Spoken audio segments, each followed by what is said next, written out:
বাংলাদেশের ৬ ছাত্রনেতার বিরুদ্ধে ভারত বিরোধী জনতাকে উস্কে দেয়া ও ভারতের জাতীয় স্বার্থ বিরোধী কর্মকাণ্ডে যুক্ত থাকার অভিযোগ এনেছে নয়াদিল্লি। তাদের ঘনিষ্ঠজনদের ভিসা না দেওয়ার জন্য কালো তালিকাভুক্ত করেছে ভারতের পররাষ্ট্র মন্ত্রণালয়।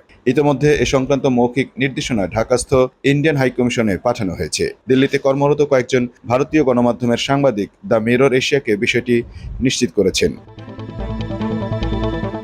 এই তালিকায় আছেন গণ অধিকার পরিষদের একাংশের সভাপতি নুরুল হক নূর, গণতান্ত্রিক ছাত্র শক্তির আহ্বায়ক আক্তার হোসেন, সদ্য নিয়োগপ্রাপ্ত প্রধান উপদেষ্টার বিশেষ সহকারী মাহফুজ আলম, বৈষম্য বিরোধী ছাত্র আন্দোলনের সমন্বয়ক হাসনাত আব্দুল্লাহ, সার্জিস আলম ও নুসরাত তাবাসসুম। হাসনাত আব্দুল্লাহর চিকেন নেক নিয়ে বক্তব্য ও নুসরাত তাবাসসুমের 7 সিস্টার নিয়ে ফেসবুকের স্ট্যাটাসকে আমলে নেওয়া হয়েছে ভিসা নিষেধাজ্ঞায়। মূলত সরকারের উপদেষ্টা হওয়ায় বৈষম্য বিরোধী ছাত্র আন্দোলনের অন্যতম সমন্বয়ক নাহিদ ইসলাম ও আসিফ মাহমুদের নাম সেখানে উল্লেখ করা হয়নি।